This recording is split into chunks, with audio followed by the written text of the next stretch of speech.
All right. Another week, another Centre Circle podcast. I'm John. I'm here with Adrian and Isaac. How you boys doing? All good? I'm Edge? good, man. I'm good. Can't complain. Key is taking annual leave today. I mean, if Liverpool had won, I reckon he'd be here. But anyway, few bits and bobs to get through today. We've got the smash and grab at the Etihad. Manchester City 1, Manchester United 2. The narratives tomorrow will be very different. We'll be talking about Newcastle's 4-0 win against Leicester. The Isak show continues. Van Nistelrooy may be wishing he hung around to see what the job market threw at him instead. Liverpool draw at home 2-2 with Fulham. Robbo is looking like his Gary Neville moment is around the corner. Bit harsh. I said round the corner. I didn't say it was here. I said round the corner, you know. Nottingham Forest 2, Aston Villa 1. I mean, anyway, Adrian will have what he's got to say about Mr. Emery. Arsenal 0, Everton 0. Arteta's game management is under the spotlight. And then we'll run out the rest of the games. Crystal Palace's strong away win at Brighton. Ipswich's last gasp win at Wolves, which caused a brawl. Yeah. And lots of noise about someone's glasses getting snatched off their face. And as we record now, Chelsea are at home to Brentford, which is currently 0-0. And Southampton at home to Spurs, and they're losing 4-0 in the 37th minute. Right. The Manchester derby. I mean, I watched 82 minutes of this game. It was 1-0 Man City. It was one of the worst Manchester derbies I can ever remember. The quality of the football was dead. Do you know what's crazy? Sorry to interrupt. Yeah. As I was making my way, that was one of the thoughts that crossed my mind. I haven't seen a Manchester derby this bad in a while. And when I say this bad, I mean both sides of the coin. Yeah, and right? like as a game, right? Yeah, Yeah, because bad. all right, you go back to the main road days, and it was Man United were obviously Far superior. the superior team, so the quality was there, right? Yeah. And but you know, with derby days, the other team is always going to get up for it. I mean, just look at Liverpool, Everton. You know, there's days when Liverpool were flying and Everton were just suddenly up for the game. So you know, obviously that's what derbies do. But I was watching the game and it was just like both sides, both teams are just really poor. Yeah. There's just a lack of quality. Like obviously, I know Man City are going through their problems at the moment. United are trying to find their feet under Amorim, and it was just it just didn't do the derby justice. This isn't what we'd want to see as a neutral. Yeah. But I'm assuming as a City or a United fan, this isn't what you'd want to see. Right? And I think we wanted to see more in this game, right? Just based on where they are. So we wanted to see them both go through it, really put a good show of themselves and really show what they're about. And I think, like you said, one's discovering the new formation and position of play and patterns of play. And the other one's just kind of trying to find some sort of form, but they're really, really below par. That's what we wanted. Yeah, that's definitely What form doesn't lack. And I think we got the game that recent form has been telling us we were going to get. And, you know, there was lots of talk pre-game from the pundits, you know, Foden's there, KDB's there, blah, blah, blah. And to be honest, like you say, it was slow. You know, interestingly, the news that Rashford and Garnacho were not in the squad, there were parts of the game when I was like, they're needed. you could have done with Garnacho in certain parts of this, you know, certain part of this game. But if we get to that, you know, the small shining lights of this game, you know, Ahmad was a threat whenever they broke through. I think some of his decision making today was poor. A friend of ours thinks decision making is one of Ahmad's best traits. Well, he didn't show it today. He was offside way too many times. So I think there was, you know, despite the eventual score, there was opportunity for United to land a bit of an early blow on City. And then there was just a small period where City found, I don't even want to call it rhythm. They just kept the ball in an orderly fashion. Yeah. Which is what led to the goal. Yeah. Vardio with a good header. But yeah, it was just dreary. Not much to talk about. Unfortunately, Mason Mount got injured very early on, which you could argue could disrupt some of the plans. But again, they've not had him for that long, so We don't know. we don't even know what effect he was going to have. And then they kind of go to the midfield we've seen a few times, right? Which is Bruno kind of sitting behind Højlund. Kobe Menu came in and slotted in where Bruno was next to Ugarte, who might be the slowest processing footballer I've ever seen in the Premier League. Like, do you remember that film Zootopia? And the sloth is going there? Yeah. Literally, he gets the ball and we all wait. And wait. And wait. And then something happens. And it's like, mate, come on, this is the Prem. Like, sort it out. Having said all that, though, I leave to travel here to record this game. 81 minutes. I don't need to rush the rest of this. It's going to be fine. We 1-0. As I'm driving, my food is getting crazy. And Bruno Fernandes scores a penalty in the 80th minute. And Diallo scores again in the 90th minute. Did either of you two see these goals? Well, I saw the highlights. Oh, yeah. And I think with Diallo, he was just a constant thorn. Even though he was making poor decisions, as what you're saying, it's just being constant threat, right? I think he had a headed Ederson had to push around the corner. Yeah. He won the penalty, Yeah. and then he scored the winner. And I think sometimes, even though the bar's quite low in terms of the quality of the game, sometimes you got to just look towards the guy that's constantly trying. I'd rather a trier than someone who just gives up. No, of course. And I think with Ahmad, the thing is, it's more about the damage you could cause. So it's a positive criticism almost. You're there in those positions. There was a moment later in the game. He's turned Nunes inside out. He's in the penalty area. He's beating Nunes, and then he's taking another touch. Bro, you're on the byline. You don't need another touch. Cut it back, and then he's kicking the post in frustration. Like, for when Bruno is telling you could have passed, you know something's not right. So just little elements like that. But yeah, overall, he was the danger. His speed, he's direct. You know, he always looks forward. He very rarely do I see him, doing the Grealish pass back or whatever. Yeah. So he was definitely a constant threat, and it's just interesting how he couldn't get any minutes under Ten Hag, and here we are. 2 months later, maybe not even 2 months later, he might be the most effective attacking player in that team. Well, it just came to my mind. And we've seen it twice now. So the first person we've seen it with was Gravenberch under Slot. Remember, like, he was showing signs he could do something, but on the clock. But under Slot now. When he's at Liverpool, Slot's coming now. All of a sudden, Gravenberch is the mainstay. He's the star, and it's just like with Diallo now. Amorim's coming in. It's like his system, his style, his management, his man management works for him, and he works for him, and they work for each other. And now we're starting to see the potential that everyone spoke about when he first got signed by United, right? The first game, I think it was Ipswich. He made the run down the line, set up the goal. So I just think they really complement each other, and they understand what they need from one another, and that's what we're seeing now, right? I mean, to your point, it's crazy how your career can hang on the balance of one person, and how they view you, their perception crazy, of you, right? It's crazy because Ten Hag looked at Ahmad and thought he's not good enough, or he doesn't deliver the way he sees football. Yeah, forget what he's done before that. Yeah, because Ahmad had good spells before Ten Hag came in, and then he had moments under Ten Hag, which is all he could get, and now Ten Hag's gone, and under Amorim, he's excelling. Yeah, like he's showing that he's the player that he's going to be I certainly thought he could be. Yeah, because I saw him on loan at Sunderland. Yeah, I thought, this is a player. I don't understand how he's not in the first team because they need him.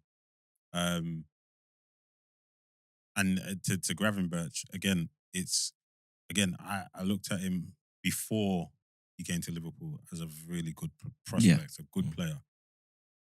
He's come to play under Klopp. Klopp's style doesn't suit him. Doesn't mean he's not a good player. And I think that's where we go wrong with a lot of players. Sometimes they come into systems or under And you managers. just write them off. And you just write them off because yeah. they're not delivering in this system or this format. Yeah. That doesn't mean they're not a good player. Yeah. And this is what I always say as well. You can say someone's not playing well. It's fine. But we're quick to say someone isn't good. Yeah. And I'm like, well, you didn't get rubbish overnight. Yeah. Right? And don't get me wrong, if over 2 or 3 seasons, all right, cool. But come on, man. Like, people don't just become rubbish overnight. Yeah, it does, and that's why it's just crazy to me when you look at the way Ten Hag treated Ahmad and Sancho. Yeah. Both of them are not rubbish players. At all. They just didn't work in his system. And that's the And third one, that's right? it. And that's fair. That's fair. But the way you do things is important. It's important. But I mean, so look, Ahmad will get all the plaudits. I think he had the most influence in the game. Like you said, he wins the penalty. But to talk about the penalty, it highlights Pep's decisions. Nunes. I don't want to say he struggled all game, but he did, right? He's not a left back. Poor guy. He's played left wing. He's played left back. He's played everywhere but his actual position. And there's not a left back in the under 23s. Mate, like seriously. And then even the way he kicks Diallo for the penalty, it's just all rash. It's just not serious. And then, great finish for the winning goal. However, what I will say is that defend on the line. Next time, just swing your leg. Don't try it. Well, if you watch the replay properly, just to do like a little back heel tap vibe, and then he misses it. Just swing your leg. Like, if that's Harry Maguire or someone, that's in road, not even Z. AA, right? So, great result for Manchester United. It's one of those things where over the 90 minutes, nothing for either team to write home about. But it's something that doesn't matter. You need the win. Yeah. You need the scalp. You've given your fans some bragging rights, which you haven't been able to do for some time. I think since 2021, this is their first victory against the top 6, one of the big six teams. So we can say what we like about the quality of the game and all of that, but sometimes you just need the 3 points. You need the victory. You need that confidence boost. Yeah. Amorim seems like a sensible guy. He will take the game for what it is, but he will leverage this win and hopefully use it to galvanize them. It will justify his decisions today. Yeah, of course. All of that kind of stuff, it all seeps into the squad and helps him control the squad. So, yeah. Man City, guys, what are we saying? I'm saying, because if they win today, they're level 1 points with Arsenal. Yeah. And they're 5 or 6 points behind the leaders, Liverpool. Is it time to start making some real concrete statements about that team? Yeah. Or is it still too early? No, it's not too early. I think the rutter's set in. Ooh. I'll be honest with you. The rutter's set in. I agree with Pep. The squad isn't big enough. And it's a similar situation to when Liverpool lost Van Dijk. Big enough for the quality is not there in the squad. It's not big enough. Okay, numbers. Because if you look, but in terms of numbers of like first team ready to go players, because look at the bench. Whose fault is that though? I don't think it's a fault of whoever's responsible for managing the personnel within the squad, right? And so alongside Pep, it's what is that, Chicky or whoever it is? Exactly. So you have to look at your squad. You assess your squad at the end of every season, right? Yeah. But also you get to the end of the season, you go, right, what do we have? Who are we keeping? Who can we let go? Who's middle of the road? And I think I believe that they've looked at that squad. They've gone, we had to let Alvarez go. Who else left? I think it was Gundogan came back. Who else left? Alvarez. Who else left City this year? Did Mahrez leave, or was that a January departure? Either way, certain players have left. They've only brought in Savinho and Gundogan. Really? Yeah. Guardiola? Yeah, he Is this came. his first season? No, Yes. second season. Either way, they've not adequately replaced their squad. They've got key players that are out, been out for a while. Players are aging. De Bruyne was a huge I think loss. that's the biggest thing. De Bruyne was a huge loss. John Stones has been a huge loss. Yeah. Rodri, and with him out of the squad, the stats of the numbers are there. They don't perform well. They didn't adequately cover him. They let Calvin Phillips go out on loan. All right, he wasn't good enough, but he could have been a player that they that Yeah. sorted out this Yeah, yeah. issue of not having a holding midfielder because they had to put Kovacic in there. I don't know, bro. You can't even get this with Steve, bro. Did he start yesterday? I did check the number. Did he start? He might be. They were relying on Kovacic, who's now injured. Yeah. So and then on top of that, confidence starts to if we don't have Rodri, are we good enough? And then all it takes is it's a snowball effect, right? All it takes is one thought, one little yeah. thing to creep into the mindset, and that's it. And then It just keeps Yeah. going. It keeps going. It gets bigger and bigger and bigger. The media plays it out. Yeah. Then obviously now Guardiola, there was reports of him locking himself away. What? yeah. When have you ever heard that? And I think the other thing that we did say is drive, right? Motivation. Yeah. Like you've been successful back to back True. for such a time. It's hard hard to to stay keep that energy. motivated. Yeah. All of these players have won it. They've won it all. Yeah, but they can do unprecedented things. 5 in a row. Unprecedented. And I don't think it will ever be beaten. Yeah. Man. You've won 1 Champions League. Yeah. You could win more. Yeah. I understand what you're saying. There's a slightly different angle I want to put to this, though. Haaland. He has changed the way this team plays. He's effectively made it pretty much one way, right? Mm. Or, there's a way they play now because of Haaland, whereas before we've seen them be quite fluid and Pep will change it. Is there... No one's talking about it, but actually, why has he not explored dropping Haaland and, going back to some of the things that worked previously? He's got a lot of the same players. Because they let Alvarez go. Who else? Yeah, can- just who can- Alvarez. No, but when they won the league with the false nine, Alvarez didn't play that much that season. When they won the league without a recognised striker, the one person I will say that was here that is not here that was here then is Mahrez, Yeah. right? Mhm.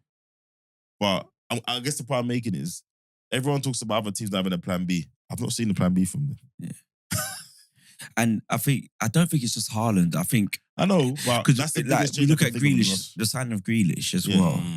Like, But they didn't change their way of play for him. no, but they They did made change. They made him change Yeah. for them. And No, then sit but- him on the bench. You say that, but then you also got to look at they got rid of like Sane left for whatever reason, Sterling. They got rid of Sterling. yeah. So then when you're looking at players that kind of got that similar ilk, you're Yeah. changing the whole pattern of play. You understand? Like you're not having runners. You're losing runners. How many runners have they got in their Since team? those guys left, they've won the league. They've won the I'm not Champions saying League. they haven't, but it doesn't mean you're not setting the precedents for the Yeah. you see what I'm saying? Yeah. So you have a vision of a style of play. I'm going to go in this direction. It works because the age is a bit younger. The motivation's there. The quality of the players is a lot higher. You bring back Gundogan. He's not the same level that he was. You understand what I'm saying? Bernardo has been wanting to leave for like last 3 seasons, and they keep on convincing him to stay and see or honor his contract. Then you got rid of out and out pace. You haven't replaced Kyle Walker effectively. That's an outlet. There's a lot of things that he hasn't done to kind of address the issue. So he's losing width. He's losing real pace in the team. And those are players like he signed Guardiola. He's not fast. He's technically solid, but he's not fast. He's been one of their better performers. I'm not saying that, but he's not fast. He's not an overlap option. Mm. Ake, not an overlap option. Yeah. Diaz, Stones is aging.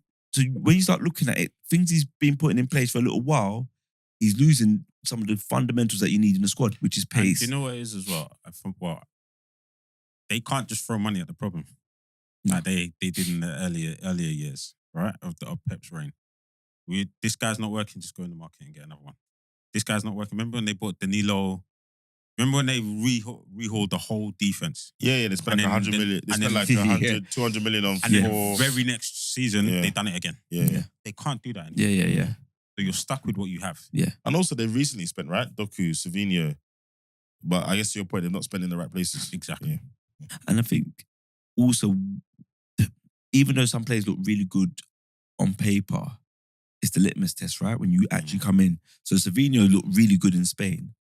And it's his first season. I'm not saying he's still not good, but it's a big position to refill, to keep going. Yeah, and he's coming into a team now where the fear factor's gone. Yeah. People are not sitting in anymore. People feel like, actually, we can play our game, we can execute. Who is he? I understudy to. Yeah. Like Mahrez is not there. Yeah. Sterling's not there. Yeah. You know. True. Yeah, I think it's a rebuild phase. I think the rut's set in. It's a rebuild phase. I think it's come earlier than they'd have expected. Yeah. Maybe they did expect this, and they just, like I said, they can't throw money at it to fix it. And you know they've got to deal with it. And I also as well. This is the last point from me. I genuinely believe like they've won everything they can, and they're tired. They're just the motivation's not there. Some of them are tired of you go into work. People. You see the same people. You've got the same manager. Just the same lunch. The intensity is just. I can't remember what I was listening to, and they was talking about Conte in Italy and Chiellini on the overlap, and he was saying, fantastic manager, great, knows his stuff. I said, but he's intense. And some of the players, after a while, they get like, this is too much. Burns out. This is burnout. Yeah. And I feel like maybe Pep's going through that because this is the longest he's been at a club, right? Yeah. By far. Yeah. Bayern, he was there for what, 3 seasons? Yeah. Barca, first team, 5. Yeah. Something like that. Yeah. City now. He's only had, like you said, he's only had 1 year break. Yeah. Sometimes burnout comes in, and you don't recognize it until it's too late. Well, we'll see. We will see. As I said, great result for Manchester United. If you're an Arsenal fan, that's a great result as well. Last question before we move. Are they out of the title race? No. Yes. No one. Yeah. Yes. Okay. That leaves Manchester City 5th on 27 points. And gives Manchester United a little boost. They are now 13th on 22 points. West Ham got a game in hand below them, but they are 4 points behind. So yeah, not quite top half of the table yet, but they're moving. They are moving. Right, Newcastle 4, Leicester 0. That Van Nistelrooy honeymoon did not last long at all. Bad performance. But at all. I mean, look, the team is the team. He wasn't going to come there and work miracles. But, it's the result Newcastle needed. 2 goals from Jacob Murphy, 1 from Bruno Guimaraes and Alexander Isak. Again, with a goal. And he assisted one of Jacob Murphy's as well. Anthony Gordon was influential, as was Lewis Hall as well. He had a good game. He was all over the place. I think he's starting to find his silence rhythm. some of his doubters, but maybe he's trying to show. To fulfill his potential. Yeah, he's starting to show why Newcastle wanted him. Keith said this was just a dodgy PSR move. Just saying. 2 things can be true. Yeah, that's true. That is true. And I think the talk out of this now is every week now it seems like Isak is starting to prove that he's a consistent, Premier League forward. He can contribute to the game. He can assist. He's a move is pending. Yeah. We move it. And if we go back to friend of the pod, Ash, what he said a few episodes ago, is that the guy that the Arsenals, maybe Liverpool, as everyone keeps saying, as Nunes he's had his chance, he's out. We'll get to him. We'll get to him. If you're looking for a striker who can hit the ground running, should Isak be top of your list as 100%. a director of football? 100%. Yeah? 100%. And for what Newcastle are going to want for him, it could be anything up to 100 million. You still think they should pay the money? 100%. I think he might be able to force their hands a little bit in terms of, because how long has he got left now? I'll check. I think he's got 2 years maybe. Yeah. I'll check his contract. Yeah, but no, definitely. And what was interesting, the second goal that Murphy scored, it was like a carbon copy of the first attempt he missed. Oh. So I was like, you've done the same move twice. Like, you've dribbled across the whole back line and played him in twice. It was a nice finish. It was very straight, no curling. Yeah. Very straight side foot. It was a nice finish. It was a nice finish. From a Newcastle point of view, though, again, I don't want to say wobbly, but I've called them a Jekyll and Hyde team.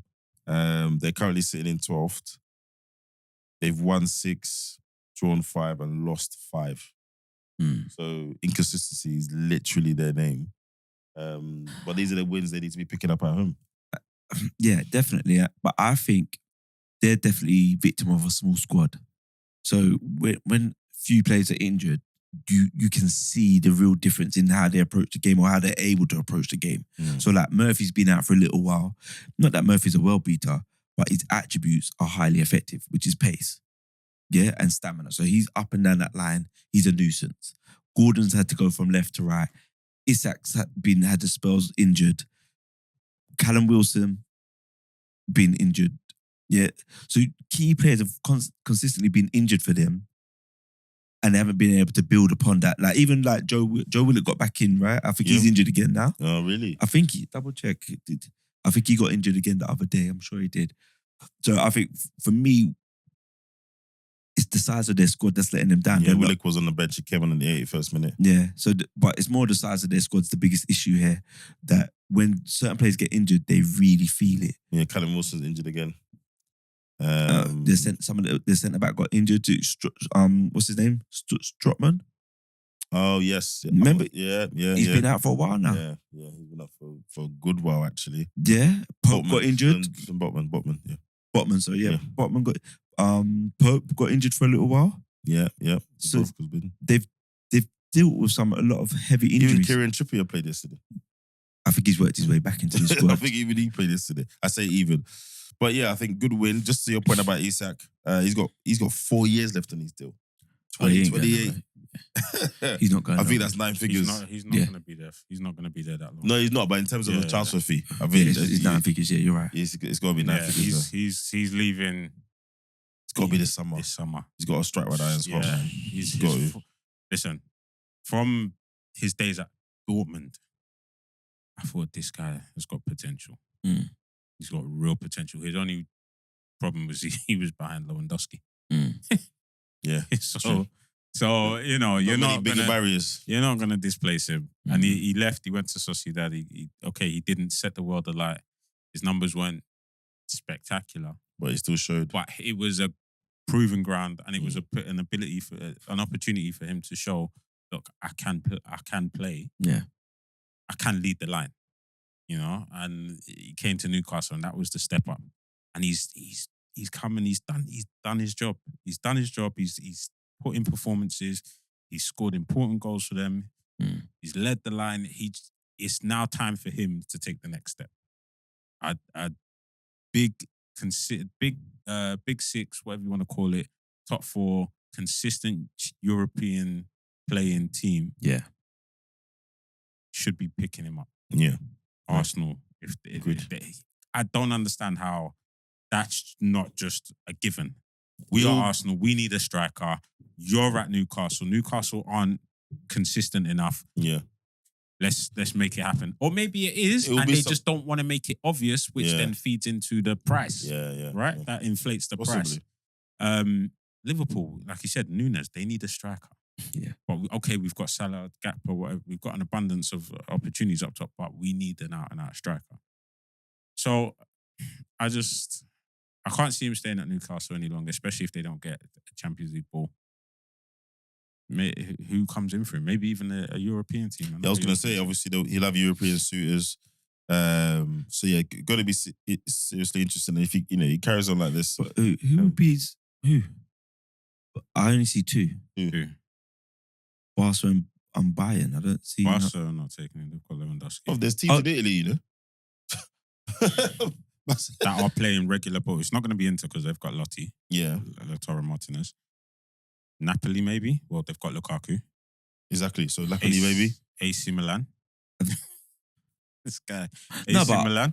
It's true because Lukaku's only there on loan. They didn't buy him, I don't think. No, I think they bought him. No, they bought him. They finally got my Chelsea contract. What?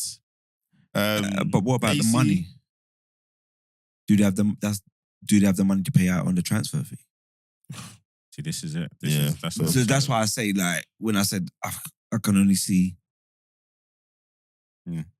Well, I mean, again, I can't see Newcastle keeping him unless they manage to turn it around and snag a Champions League place, which I don't think is going to happen. Oh yeah, no, you're right. It is Pam. They paid 30 million for him. Wow. Euros as well. Yeah. So yeah, strange. But yeah, I think he'll have plenty of suitors. He could go back to Dortmund. You know, they got the number 9 there. He's doing well, but on the money that they're going wouldn't to go back demand, to Dortmund. what Newcastle's going to demand for him, it'll be and the interesting, wages. because I think again PSR will play a point. They're under PSR pressure, which is why they haven't sculpted the squad in a certain way. It'll be interesting to see how that plays in as well. And they need to sell. Yeah, so you know, maybe 60, 70 million does the job with the right add-ons and the right sell-on clause and da da da da da. But and I hear that, but I think they've sat tight this year, Mm. and that may balance out for Yeah, them. fair. So I just Because again, if they need to sell players, how many other saleable assets have they got? They're not going to sell Gordon. They might sell Harvey Barnes, maybe, but again, squad depth. That's probably one of the few areas where there's not much drop off if they swap him around. Gimaresh, well, he's just signed a new contract, I think, not too long ago, last year. Who are they going to sell? The defender? They haven't got that many sellable assets. So they might have to sell to basically do what we've said a lot of other people are doing, getting younger players in. They might have to sell Isak to go and get a striker that's the next Livramento or version of Lewis. They might have to just do a little bit of a not rebuild, but see the team want to get in for find the diamond in the rough. Yeah, right? They're gonna have to see the team and sprinkle a few youngers or a few unknowns. I just think for the amount that Newcastle would want for him, I don't think there's many. Yeah, I think it's like you said, it's the top 4 in England. Yeah, and then but they've got 4 years to say we can hold on for 1 year. No, because then Isak's gonna want to start leaving. He's gonna want to play Champions League. He's seeing his mates leave him behind. He's going to want to be playing Champions League every season. That's the level of player he is, I think. And he's sitting at home watching Jesus doing what he's not doing, whatever he's doing for Arsenal, thinking I could do that. Yeah. I could do more than that, right? This on the other side of the coin, what do you think is? I know this is the new manager bounce, right? And this is the fall to the crash to the ground where the reality sets in. Yeah.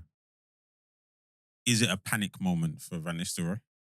Or is it just all right, cool, it's just a bit of reality. We're up against a good squad. I think he's got 1 year, hasn't he? Like, it's not a panic moment. I think he knows the reality of it. But to be fair though, when I saw, what's his name starting? Chowdhury. Yeah. I was like, oh my brother. Ain't there no one else? But he's still figuring it out. He's still figuring it out. Did you see his attempted blocks? He was well out of time. For all of his attempted blocks, he was out. And then, Lewis Hall's assist. I'm like, why are you diving in with your feet? I see him diving in with his foot. Obviously, he's nowhere near the ball because he's this low, he's this high. But I think the answer to your question lies in how he was viewing the job, right? So he should have had a good view of the squad. He would know their level. If he's looking at it as a job where he's going to come in and, I hate the word, but project. He's probably planned that if we survive, it'll be amazing and we build from there. He's planning go down, come back up, do his thing, come back up. A couple of players that he's looking to sign for the next season. Yeah, exactly. Use his connections in the game. Probably take some Manchester United junk, the usual stuff. Yeah. So I don't think it's panic stations to answer your question directly. I just think he's a relatively inexperienced manager, with all due respect. So he's figured out some stuff. If he can get them firing and survive, cool. If not, I'll go down, do my time and bring them back up. And if I don't, I'll do it in a way where people will be like, I want him. Right? Because he even said after his Man United stint, he was surprised by the amount of offers he got and the amount of people that were trying to contact him, right? So yeah. I'm surprised at the surprise. Because he done a good job in Holland, in the Netherlands. Yeah, but he only did 1 year, I guess. He's come to United as part of the coaching staff. He's took over. Okay, it's what was it? 2-3 games? I think it was 4 games. 4 games. 4 games. Better fee than Amorim at the moment. But he didn't lose. Yeah. He done okay. He's gone to Leicester. He's started well. Okay, cool. It was never gonna last. Yeah. Ranieri, where he takes them, on a title. Or Newcastle, he weren't going to be a Newcastle. How done in it, right? So I don't think. I think the media are hyping up this 4-0 loss as, oh my god, I think it's a bit knee-jerk. I do think, and I think we're going to touch on it, I do think he had a lot more time than he gave himself to select a job, though. Yeah, but you don't know that, right? You've really got the information that's in front of you. You know, Leicester come through, probably had other offers from abroad, maybe from other teams that maybe were not in the league, etc. But you can only do what's in front of you. Leicester, you know, stable club, stable owners. Probably a lot of the ingredients that he's been advised to look for as a manager. You know, he probably saw decent players. Vardy's still doing his thing. Have a DD. Just thought, I'll go there and give it a go. So, yeah, you can't plan for what could come in 2 or 3 weeks' time. Yeah, of course. So yeah. And to the point I think Isaac was saying off mic before, if he had to pick today between the Leicester job and the Wolves job, I think he'd still take the Leicester job. 100%. I don't think so. You don't think so? No. Bruv. That Wolves squad has got a lot of potential in there. And they've shown signs of it under O'Neill as well. Well, yeah, but again, there's other things around it, right? You'll look at ownership, stability, what he's got to work with. Is he just going to have to sign the next 5 years worth of Portuguese players? Is that going to be his constraint? Do you know what I mean? The manager they're bringing in now, guess where he's from? Portugal. Who? They're bringing in a Portuguese manager. They're talking to someone, and he's managed. He won the league with Porto. To be fair, he won the league with Olympiacos. He's out in Saudi at the moment, so he might just look to wait it all up. I still think he picks the Leicester job. I still think he picks the Leicester job. I think the Wolves has got so much more potential. The squad to do so much more with it. I think they've got good players in that first 11, but I don't think the squad overall. I don't think the squad overall. What's Leicester got then? No, I'm Leicester have got an aging squad. They've got Vardy up front, Jordan Ayew. There you go. I'm picking Wolves. That squad there, Ndidi. He's been. But I guess the point I'm making mainstay in that. As a manager, you can't just look at that. So, at which club is he going to be able to do more about it? He's probably going to be able to do more about it at Leicester. In a bit of a wider remit. That's what I'm saying. He's going to get there. That. He's got a certain funding of players. They've brought good players through, and arrived there, Lamina, etc., etc. Also, if they're going to continue to be in a selling club, there's that as well, which O'Neill called out not too long ago, right? And part of what he's saying people need to be realistic about is the amount of players he's had to lose. But we'll come to Wolves when we talk about their game. So yeah, Newcastle 4, Leicester 0. Liverpool home draw with Fulham 2-2. Fulham went ahead in this game. Isaac, talk to me. That was a mess. That was an absolute mess. Fulham just come out and they've gone, right, Robertson's going to bomb on, so we'll stick a Iwobi over there. Trent's going to drop into midfield, we'll put Harry Wilson over there. We'll give you problems. So you lot think you can employ your style and tactics, but we'll give you something else to think about. And it was just, we just looked shell-shocked. All right, cool. Pereira should have been sent off. That was an absolute red card. Don't understand how he got away with it. But fine, whatever. But Anthony Robinson and Harry Wilson bombing on down the left wing, down right Trent's side, it was a problem. We already know Trent's a bit, there's already, the talk about he's defensively not the greatest. So they give you Harry Wilson and Anthony Robinson and we don't do nothing about it. Bang, 1-0. Then Robbo. Listen, Andy Robertson has been a great left-back for Liverpool Football Club. Still is a good left-back. But one thing's for certain, two things for sure. Father Time is undefeated. Father Time is undefeated. At some point or another, your ability, your output starts to drop off. Yeah. Right? The ball comes to him, it's a poor touch, fine, whatever, but my man's through. Just let him go. Just get round him, put him off, whatever you can. I'd rather we have 11 men on the field than 10. Yeah. He makes a rash decision to go for the ball. I don't know why. It's a definite red card. Yeah. It's a guaranteed red. Bro, just come off the pitch. You know when he was you're hoping maybe VAR will save me. And say, no, just get off the pitch, please. Just get off the pitch. And at that point, again, Fulham were just coming at us. I think we just needed to get the ball down and hold on to it for 5 minutes. Just calm down. Yeah.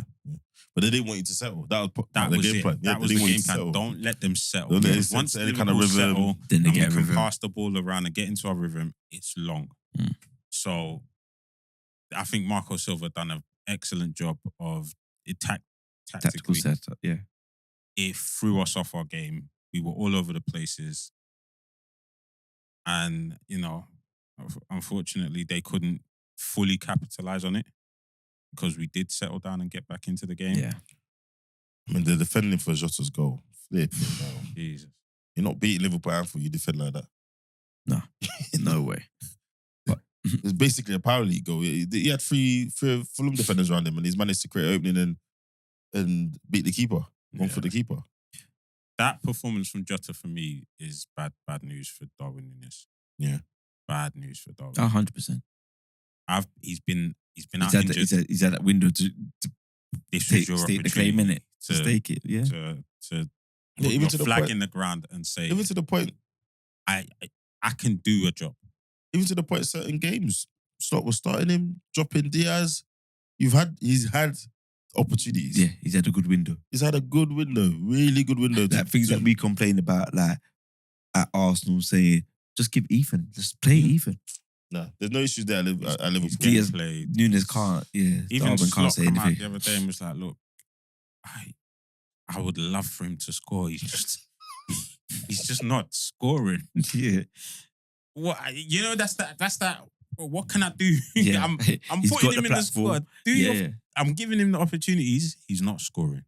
So it's getting to a point now. Even because he's got that cult hero status. Yeah. Because of his work rate. Yeah. He's industrious. He wears his heart on his sleeve. He chases down. He puts the defenders under pressure. Fans love all that, don't they? They love that because you look like you're doing something. I'd rather have output any day of the week. But what matters is the output, exactly, the goals. And he's been in positions where you think, just put the ball in the net. And he doesn't. And it's just like, even those cult fans are just getting now. One in our group's starting to lose faith in him what now. What are we saying there? He's like, I think if we sell him, I don't think anyone's going to be chasing it. Yeah, not even that. I don't think anyone's going to be upset if we go, all right, here we go. Oh, yeah. Let him go. You know what I didn't like about this game? That Liverpool got control of it. And it kind of reminded me of, you remember when Arsenal used to go down to 10 men? It still looked like they got 11, the way they're passing it about and the energy that they had to still try and get that equaliser. I was like, and it's not giving me a good feeling. I can't even lie. It's not to get that point, and you played with 10 men for so long.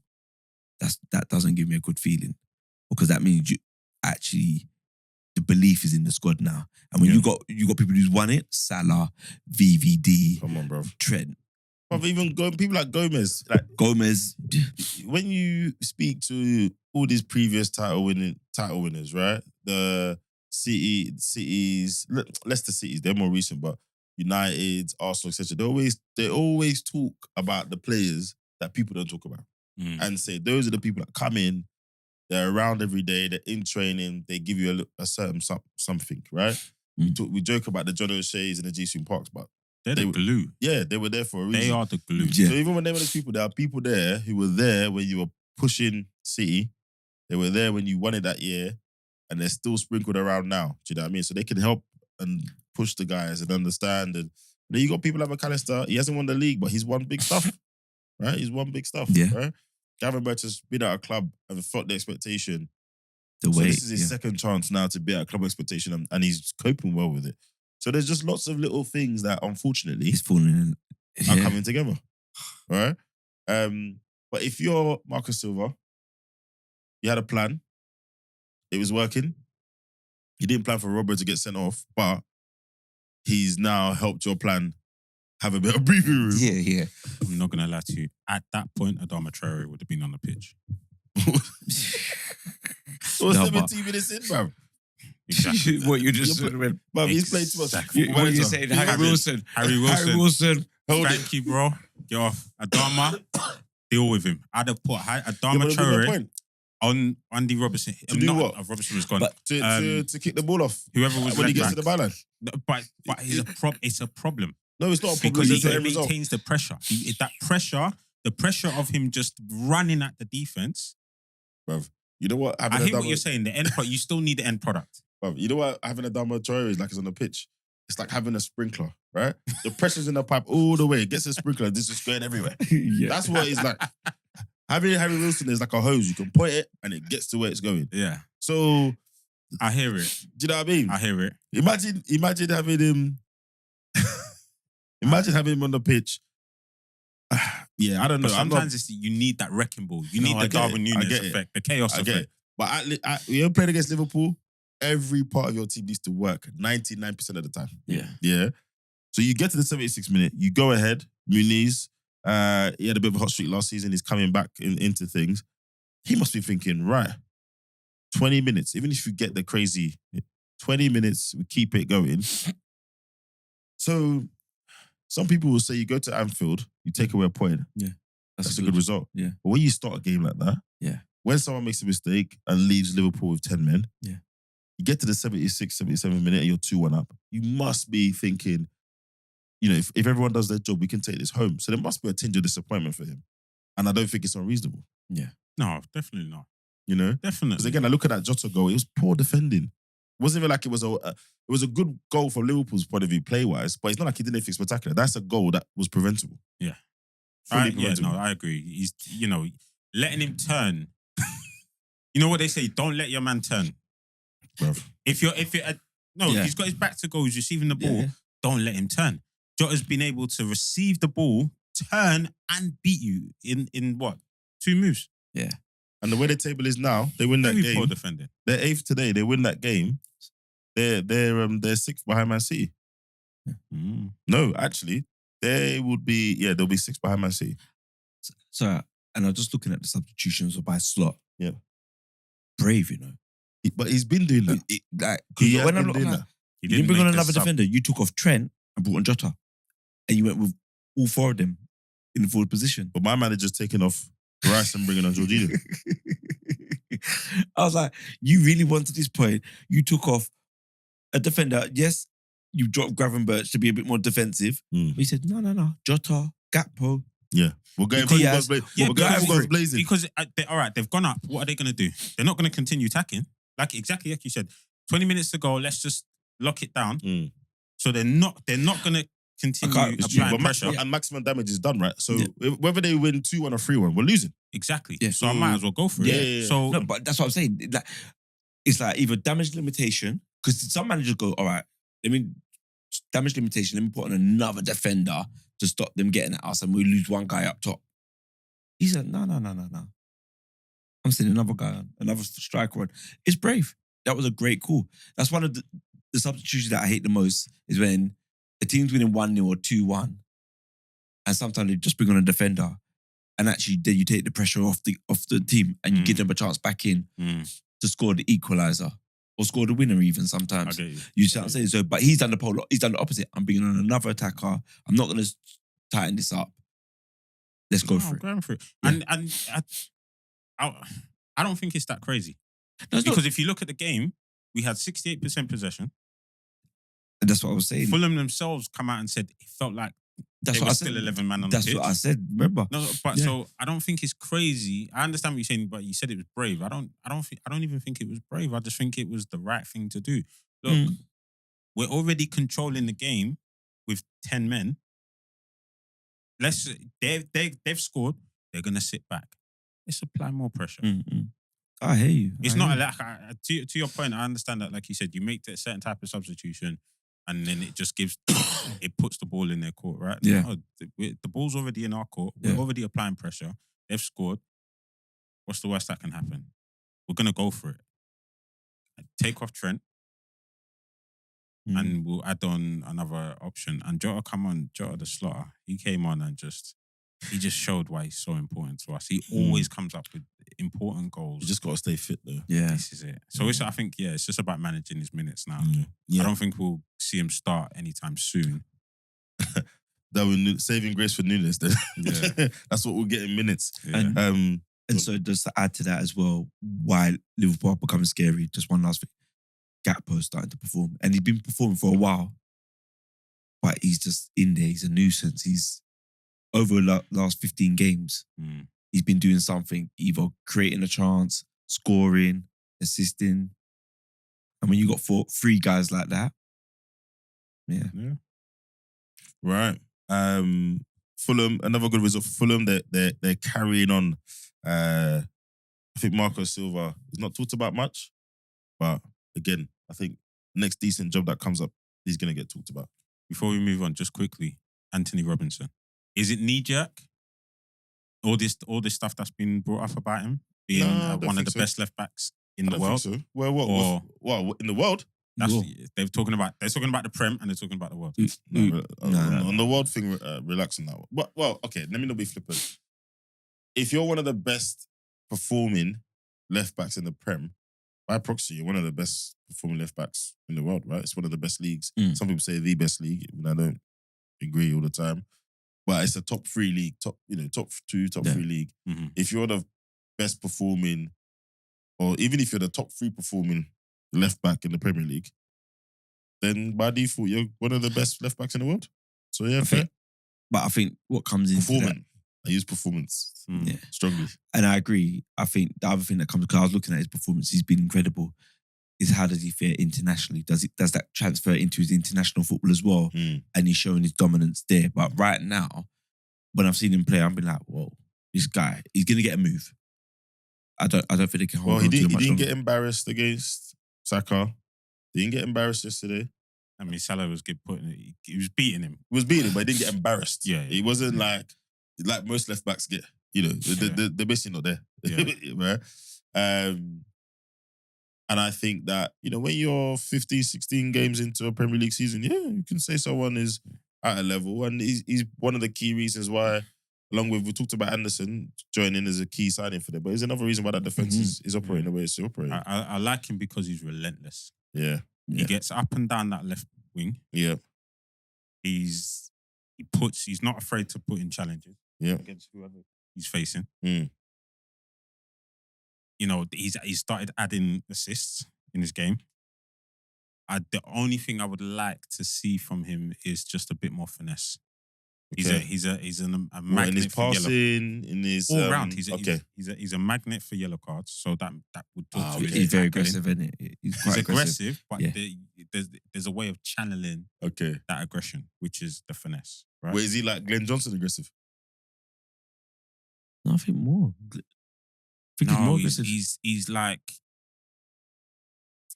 Do you know how I'm trying to think if he was overzealous. Oh yeah. Is he a bit like that? He's in the mold of Andy Robertson when he first got to Liverpool. Yeah. Like I'm up and down that wing. You've got the ball. I'm at your heels. Yeah. Like, do you know what I mean? Yeah.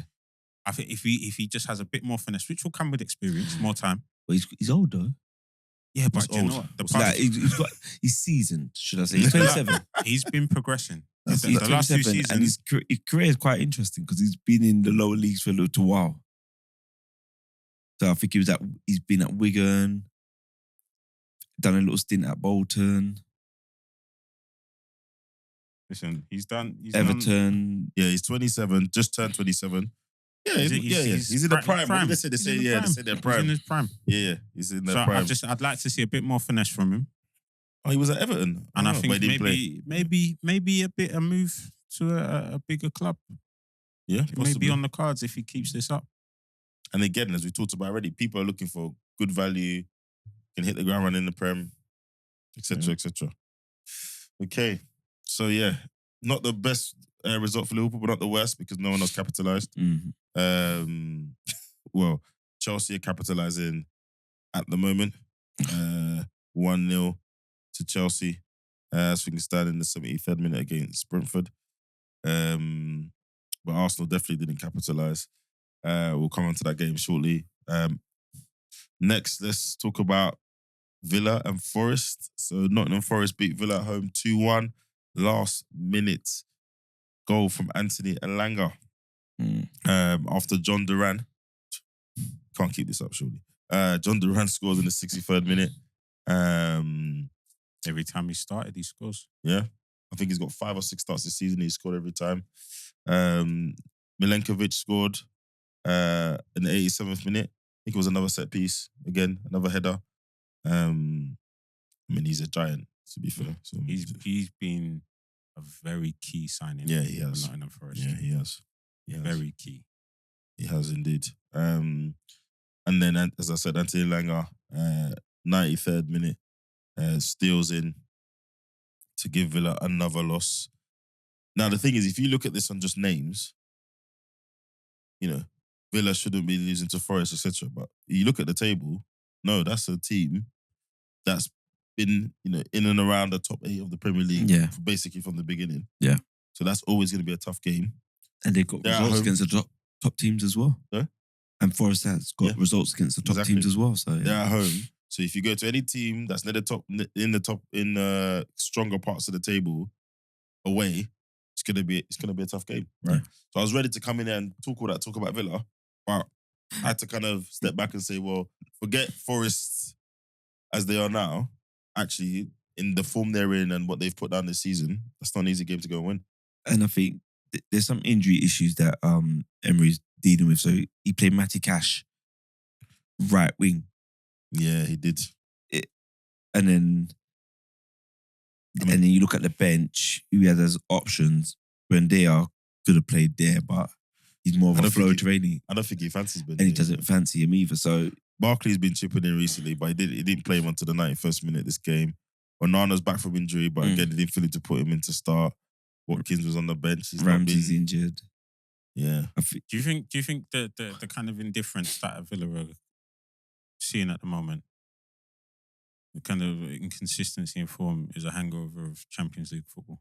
Well, I was about to say, because I saw an interesting interview he gave this weekend where he said it's not only just about the physical, like the 2 games a week, but it's also you have to shift your mentality so much, because they're saying that in the Prem, they have a certain level of control on the game because of where they are quality-wise relative to all the other teams.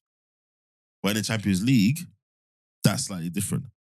So you have to approach the game differently. You might not have the same level of control, but we still need to execute the plan in a certain way, etc., blah, blah, blah. So actually, to your point, Isaac, I think there is a hangover, but maybe not the hangover that immediately comes to mind. Yeah. Maybe it's not a physical one. Maybe it's not about traveling. It's almost like code switching almost, like one day you're in accounts, next day you're in logistics type vibes. And I think I hadn't thought, obviously, I'm not a Premier League coach, so I wouldn't, but when he said it was like, okay, so the game dynamics are so different on Wednesday, Thursday. We kind of come back to it on Saturday or Sunday, and that's on top of everything else, how the team sets up, Injuries. how you woke up today, how you put your performance down, etc. Sometimes you don't have enough time to work out those kinks in training. Yeah. Because it's recovery. Some players need to recover. And that recovery time eats into their training time. And also, are you picking the right team?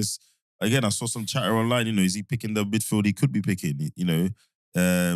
Yes, John McGinn works hard and he's got a certain style, but should Onana be benched? I know he's just come out from injury, but there's also that as well. You're picking the right combinations for what you need. And we've talked about Tinkerman, Emery already this season. And I think he's also battling with what to do with the strikers. Yeah. Because I've watched Duran, and don't get me wrong, great finisher. His all-round game is a bit.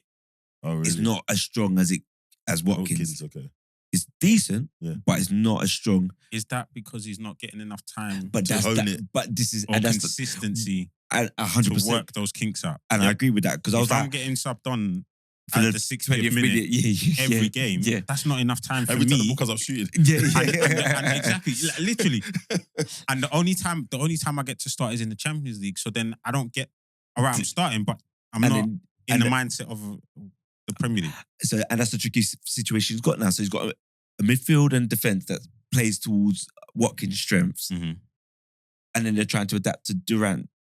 So that's a really hard. You've got two good strikers. I'm like, so you've got a midfield that's so used to okay, I know Watkins is going to make that run.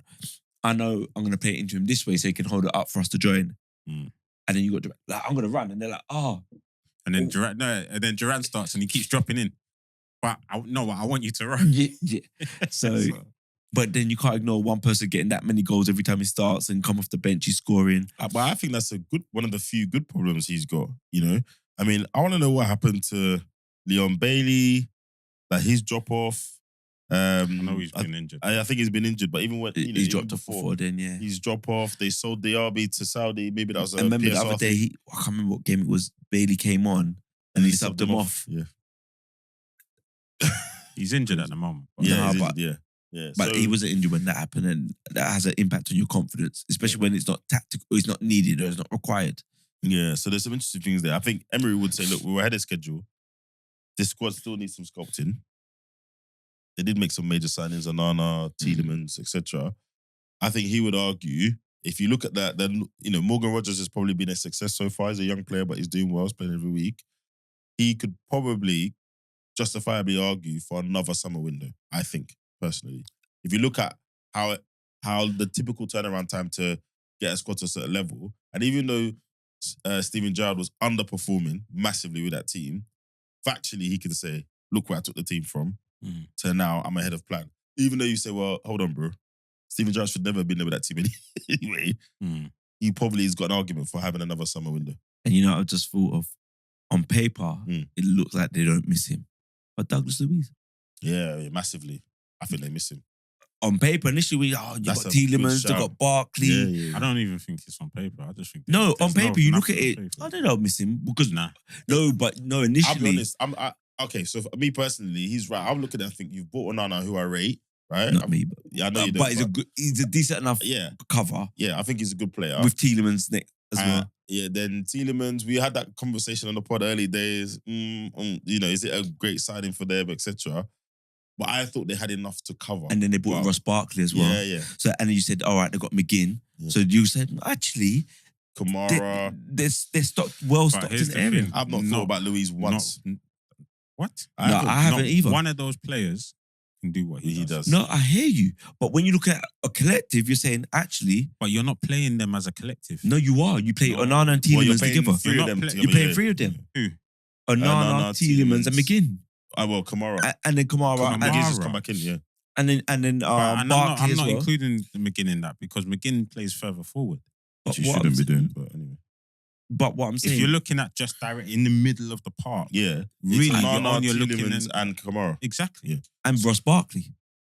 He plays a bit further No, forward. but what Ross Barkley plays deep as well. Yeah, So true, what I'm true. saying, Sorry, you're right, he does now. he does play deep. So you look at that and go, all right, you lost him, but you've gained three players.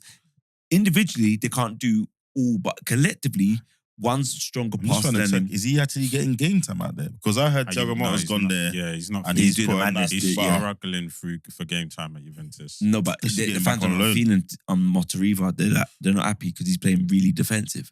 Well, And he's even not though he losing. got the who did they beat? Was it Man City? This is you can't please. As long as losing. he's getting results. Yeah, but you know what Italy's like? It's Yeah, a he's different- drawing yeah, a it's lot of games. I think yeah, it's like a different 15 thing. draws or something like that. But to switch the convo, Nuno, I think he's doing a fantastic job. Got that team working.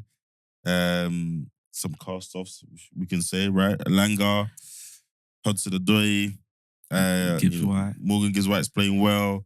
He played a Chris nice Wood. pass for, even though the goal was offside, that Yeah, pass yeah. for Elanga. Yeah, Chris Wood had one chalked off yesterday as well.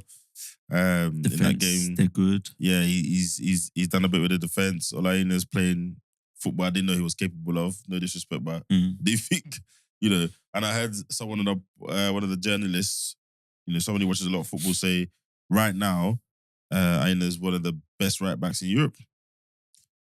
And again, as we just said earlier, if you're one of the best performing right backs in the Premier League, You're going to be. I had to think about it. I was like, because I'm still thinking this is a guy that came from Torino to play for Forest. Forget all of that. How's he played? He's playing well. Nico Williams, who again, shifted to left back because of Aina. yeah, basically, but he's a mainstay. So props to Nuno, got shifted from Spurs, Yeah. and he's here doing his thing. Now he's got to maintain it. And what could they be? Edu comes in, you can see what they're trying to do. Invest, use a multi-club thing. Can he maybe add a certain level of quality for next season? Because I don't think he can still turn around. The table's quite compressed, but we're not talking relegation fights. Yeah, So. no, he's not going to But be. we've seen it happen before. The teams do well before Christmas and then bang. No, I don't think. I think he's got a goal scorer. Yeah. And he's got pace. They're at a point where Chris Wood is firing. He's in his prime, as he feels. We've got two hungry wingers. Yep. You know, and to them, it's proof that if you think you're good enough, or if you're hungry enough, don't just sit on the bench. And Elanga didn't even start. Don't just sit on the bench. Dominguez started, right? Go out and play. Go out and play. Go somewhere where you're gonna get minutes and prove that you are as good as you think you are. Awani on the bench. So he's still, if he finds form, that's another. He was doing all right. Pastor Awani, as I had to call him. So James Ward-Prowse, your boy, is on the bench. Yeah. He finds a bit of form. So yeah, there's just a little. I'm not saying they're going to go Champions League, but from what Forest have been struggling with the last 2 seasons, they've definitely And they got a good centre back pairing as well. Yes, who can play. They're very good. The Brazilian, what's his name? Munez? Is it Munez? Murillo. Yeah, sorry. The only thing I'm they were saying Real Madrid are looking at him. They're looking at every centre back. The only thing I'm a bit wary about is if they get European ball. How do you improve this squad? And if it's Europa Conference, and you're in some, did you see where Chelsea played on Thursday? They said it was minus 20 feel. Listen. And then that's when your squad starts to really feel it. Yeah. Exactly. Really feel it. And don't get me wrong, it's great, it's progress, more money, blah, blah, blah. But sometimes those things can come at the wrong time. Yeah. Could come at the wrong time. But yeah, good result for Forest. Villa still finding a little bit of form. And then last but not least, Arsenal 0, Everton 0 at the Emirates. Bearing in mind Liverpool had drawn. Yeah. Did you see this game, Ben? No, I was playing football, but Shut actually, that's a lie. I saw the last 15 minutes. We was watching it. Sorry, we were watching it, but honest assessment. It's self-inflicted. Yeah, it's self. I can't say the squad's poor. This person. It was a poor performance, and I think it was poor game management. Yeah, and that's why. Poor performance. Yes, you control the game. No, but it doesn't mean because you control the game. You had opportunities exactly in the first half, and then he changed it up. Is it a poor performance? No, it's self-inflicted because in the first half we had opportunities. No. You know what? I know where you're going. Yeah. Am I doing that? Are we doing that thing again? Oh, because it's Everton. No. You should have. No. They're a poor team, Everton. I mean, let's be honest. I don't think there's a person, unless you're an Everton fan, that thought Arsenal were gonna. They're 16th in the league. Their goal difference is -7 at home as well. How many clean sheets have they got? Because last season they had the second highest clean sheets after us. So defensively, they can be very extremely solid, robust, resilient, etc. But when it's self-inflicted, we're going to use the example of your game. We're on top of you. You bring on Jorginho. We're on top of it. You're going to bring on Partey, who can't overlap to play right back. But who else was on the bench that could have been a threat? Don't do that.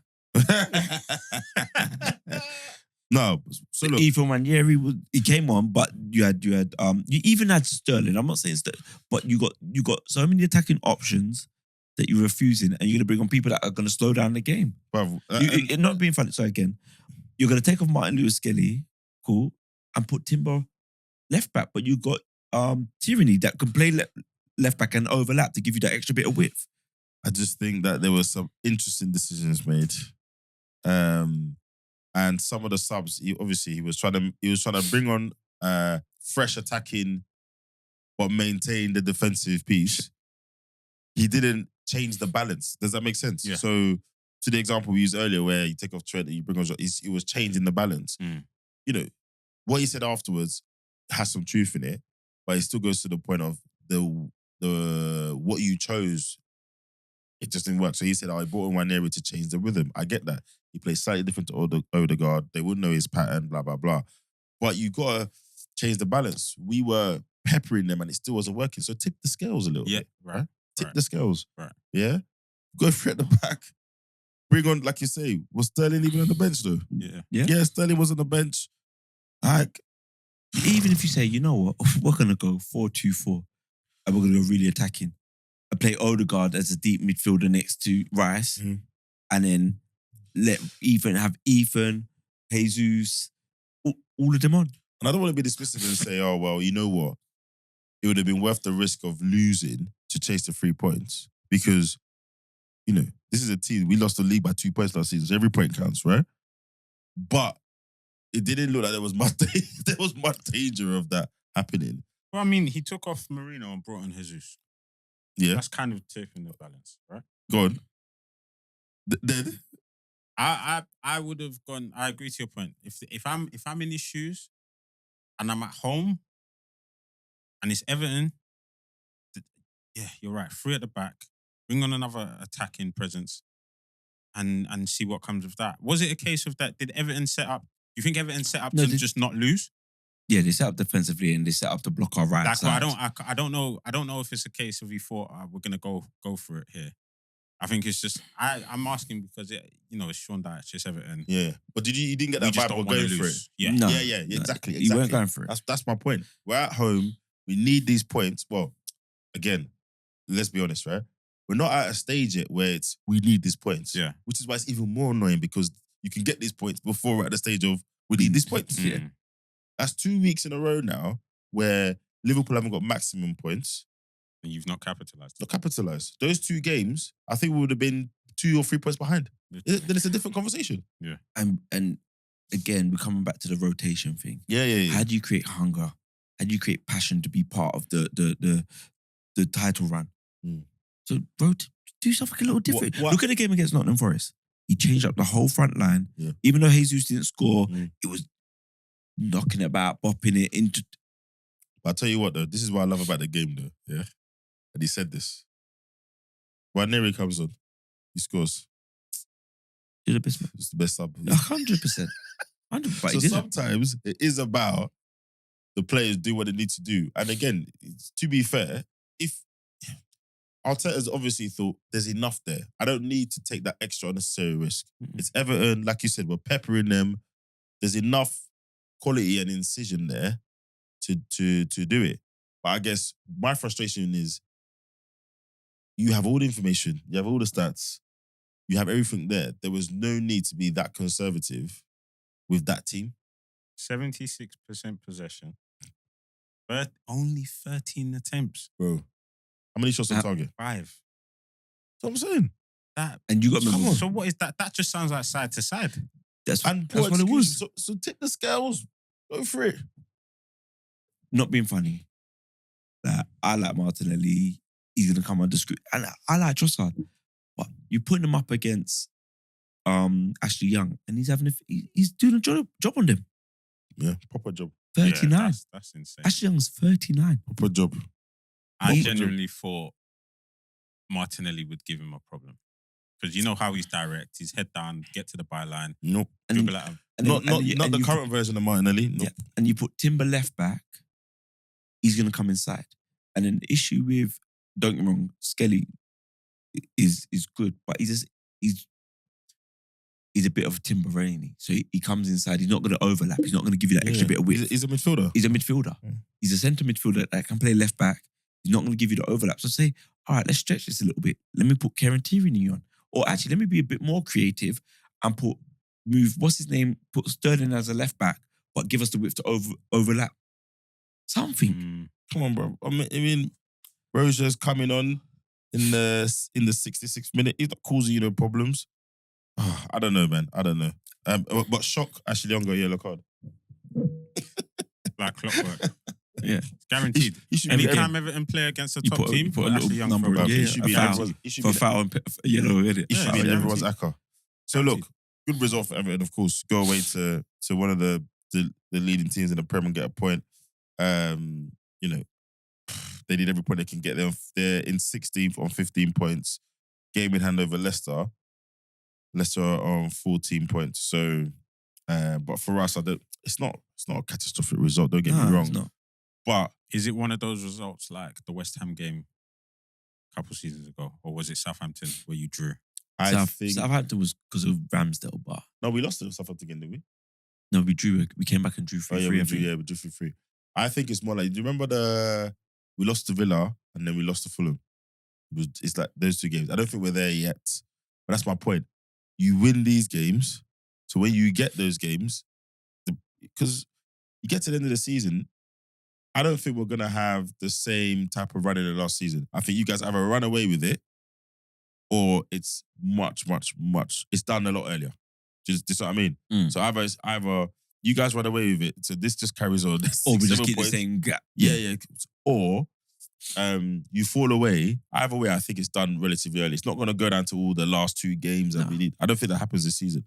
So I don't think it's going to be that yet. But Christmas period is coming up, right? I think the next 2 weeks, not next 2 weeks, sorry, that whole Christmas Eve, Boxing Day, New Year, all that jumble up of 4 games in 10 days is going to do a lot. It's actually gonna do a lot to the table. Just to do a roundup of the rest of the games, we got Brighton, who are home to Crystal Palace. Yeah. Lost 1-3.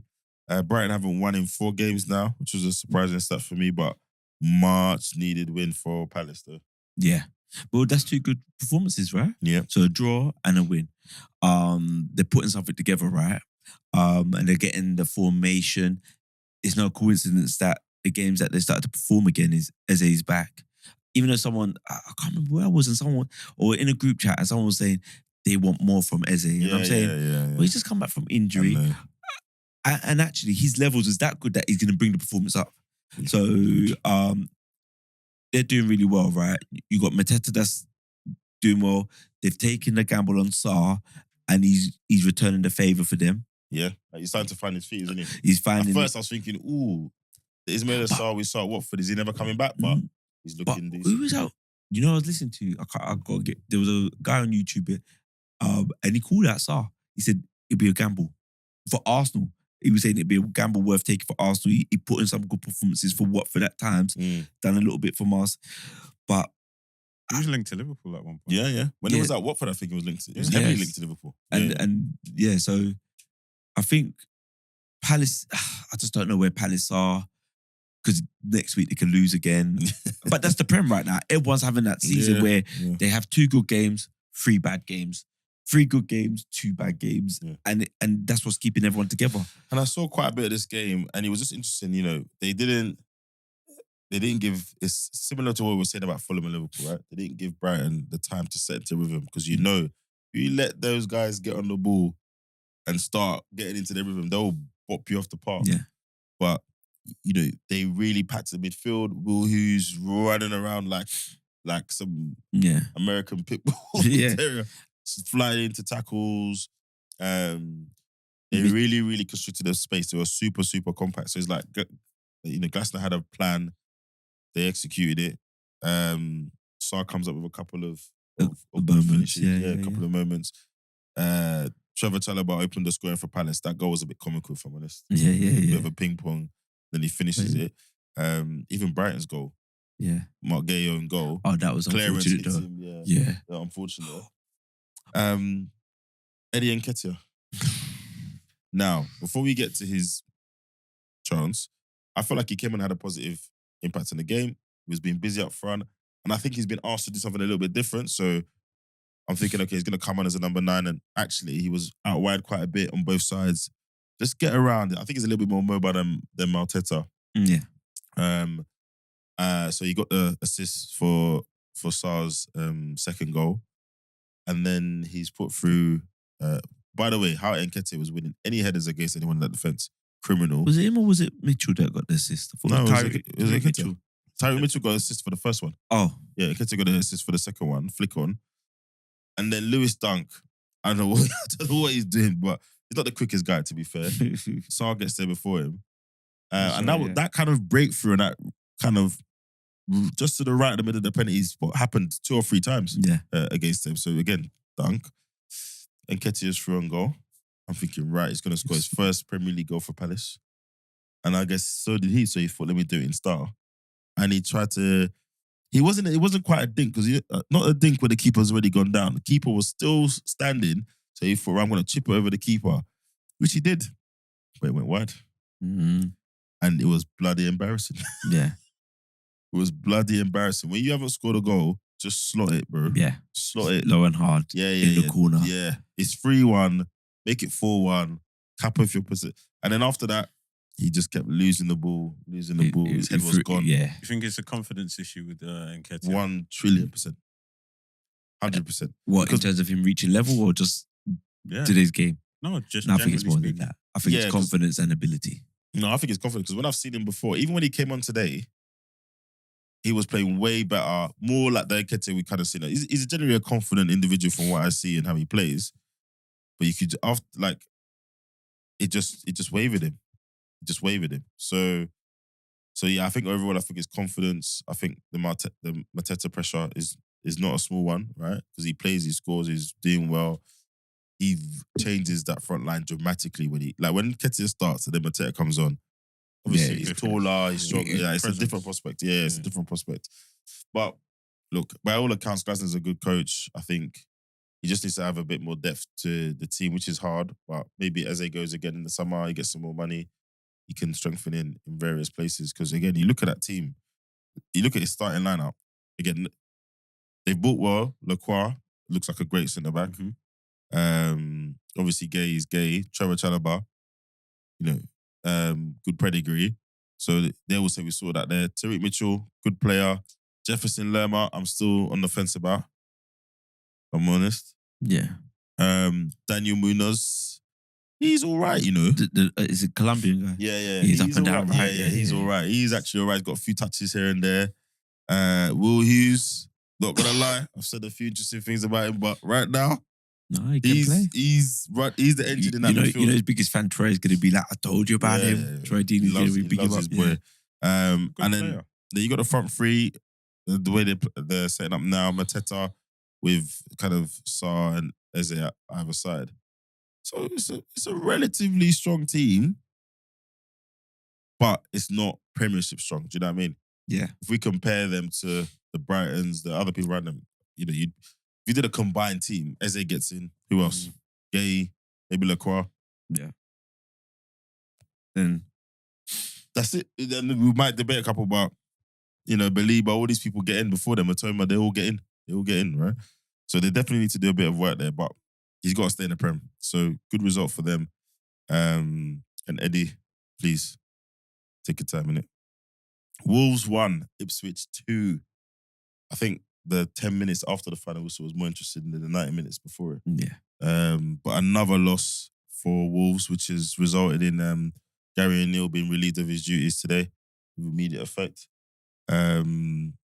I'm not too sure what actually happened after the game. I don't know what kicked it off. I don't know whether they thought it was a bad decision or whatever. But Matt Doherty scored our own goal the 15th minute to get Ipswich to lead. Mateus Cunha with another decent finish. And the 72nd minute, which tells you a lot about this game. To break it 1-1. And then Jack Taylor scores in the 94th minute. It's a corner, header from a corner. Yeah. Didn't even have to move. He just literally just jumped up. Yeah. On the spot, right? He didn't even have to run. Yeah. So again, frustrations seemed to spill over. Last week it was Lamina. Yeah. That was Lamina and Bowen. Yeah, Lamina and Bowen that were going at it. Bowen, handshakes. Yeah, Bowen thought he didn't shake his hand properly and tried to say shake my hand properly, and then I think he was taken aback by what he got. So serves him right. But I think even this kickoff looked like something like that. So when I saw it on Match of the Day, and they said, "Well, this is what it looked like it was about," I think it was an on-field argument during the game. We play football and you do it. Well, we do it.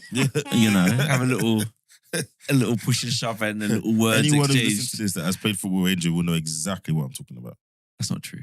I'm a very nice guy on the football pitch. Okay. Just keep talking. Come on. So yeah, and then I can't remember the Ipswich player that I think it was the lap went over to Goodyears and said something. Yep. And then it kicked off. Yeah, and then you saw Cunha grab the guy, one of the kit man or the physio guy's glasses. He's gonna get a ban for I'm that. transferring him out this week. And then he pulled off the glasses and dashed them on the floor. And then next minute, that's when I saw Gary O'Neill rub the back of his head like, I'm gone tomorrow. I just saw that. I was like, And you know, I don't know what it is, yeah, but the optics of that. So when players are having their handbags, it's fine. When you see a player doing it with a staff, I don't know whether it's condition. It looks 10 times worse to me. and vice Because it was versa. the elbow first to the Yeah. back of the head. Yeah. Yeah. Then he took his glasses off. Yeah. Yeah. And you're gripsing him, and then again, no disrespect to this guy, he looks a bit older. Yeah. He looks like he's ruining not there to bother. Like, bruv, if you want to grip someone, you know, grips the manager or I don't know, and then you take his glasses off. I mean, in school, what are you doing? Yeah. Nah, there's another argument to say his handbags. He just took his glasses off. He didn't punch it, whatever. But bruv, you can't be gripsing up the stuff like that. You just can't do it. That's the one thing I dislike about footballers and football. Why? Like the handbags and how ridiculous we get. Like Walker today.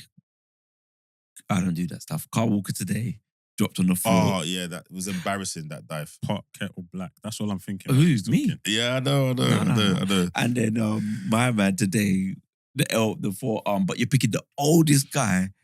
You know, physically can't do anything to you. Yeah. It just looks a bit bad, but He's you not know, good. He's gonna. He's looking at 5. Because he would have got sent off for that, I surely. think, 5. Because what did Kudus got the other day? He got 5-7 for West. Oh You yeah. remember because of not just how, but how he went off and Yeah, that's true.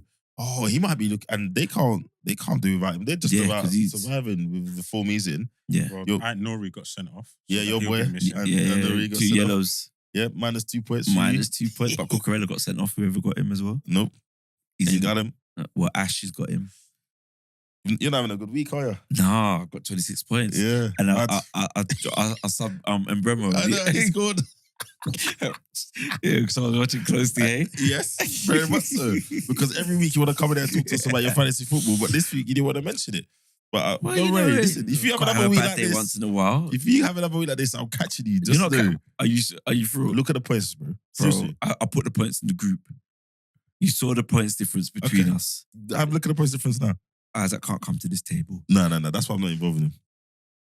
So Keith used his wild card this week as well. He's The Steven. tables will turn. That return on investment is looking weak. He used his wild card this Nah, week. he's done all right. What's he got? Buemo scored and Enzo assisted. I've got Enzo as well, so no differential there. I don't need to keep running And away Jackson with scored as well. So it. Oh, yeah, he's. Ooh. yeah, so, Oh, that's annoying. How did you do, Isaac? Oh, Right. yeah, but what did not- time is it? Yeah. no, let's see how Isaac did. Hold on. I'm sure there's a bit of traffic. No, man's bottom of the league. Wow. What in the centre circle? Wow. Just Is he bottom of the league in the centre circle? putting me on blast like that? Nah. Is he bottom of the league in the centre circle one? No, he's bottom of the league in the alumni one. Oh, where would he be in the centre circle? Bottom as well? Let's see. 'Cause- Nah, he can't be bottom of the centre circle one. It's Yeah. not possible. Because at least I'm repping the centre circle one, right? No, he's not. He's not bottom of the centre. Come on. I'm not in the centre circle. You're not. Well, let's check your points. Let's see where he would be there. West Bromley Albion. Let's see. All right, so moving on. Moving on. We don't do embarrassment on this pod. Have the games finished yet? Let's have a look. Yep, full time. Chelsea 2, 2-1. Brentford 1. So that makes Arsenal result even worse.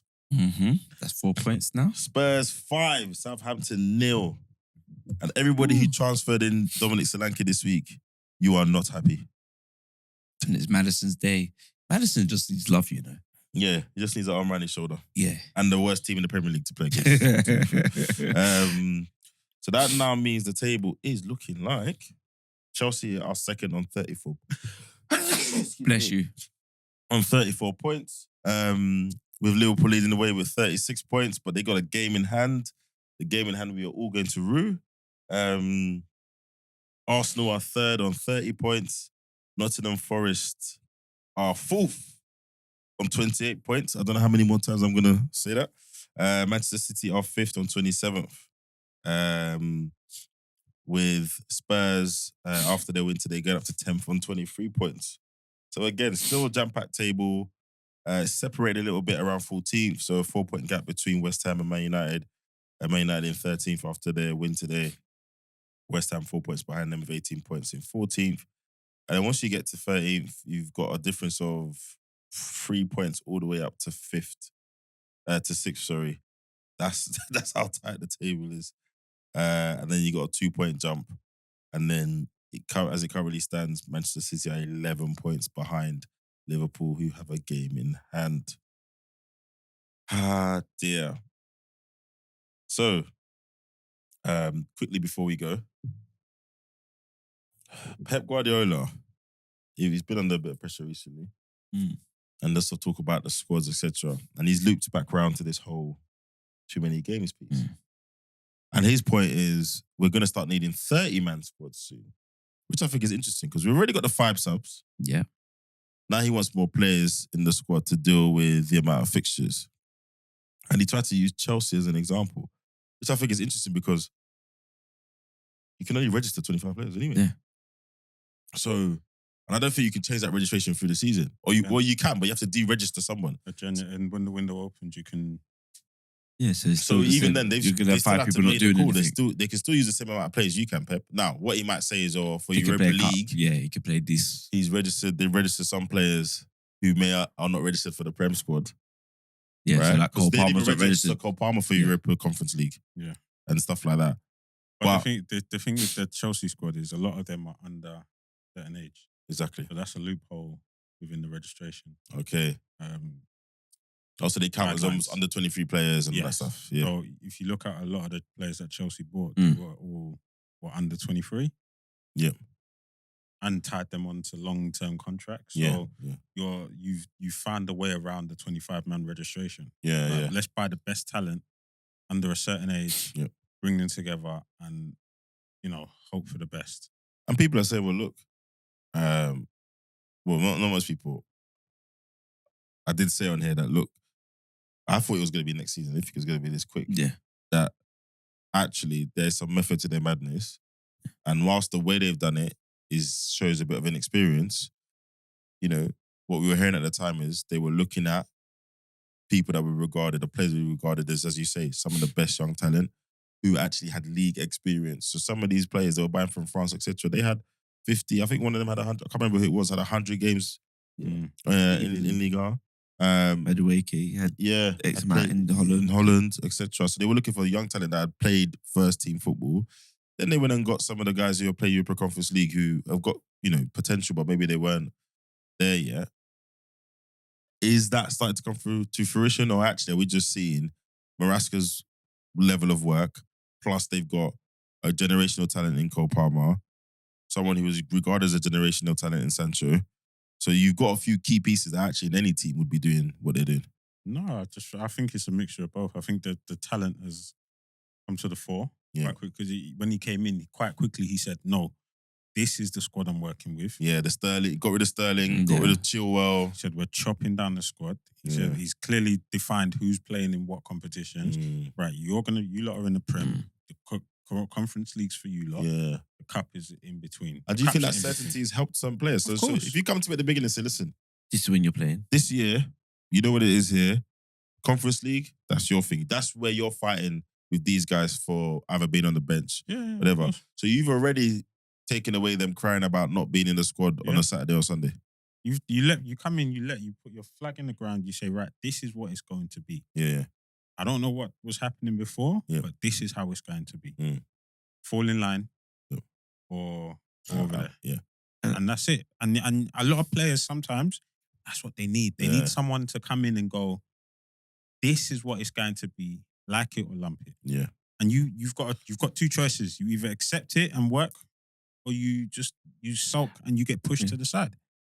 And I think you're right, John. I think they are a bit ahead of schedule, but they have to go for the title now because they're in it. Well, their spend says you should be challenging for the title every year. Yeah, but I think when you look at the makeup of the squad, the age, the experience, etc. Because in his interviews, he said, "No, this is going to be the best team for 5-6 years in a few years' time." Yeah, and it's like, "Oh, we're here," because we know the goalkeeper's not good enough. No, most of the defense isn't good enough, and they got what's his name, Reece James. Yeah, he can't stay fit for whatever's going on there.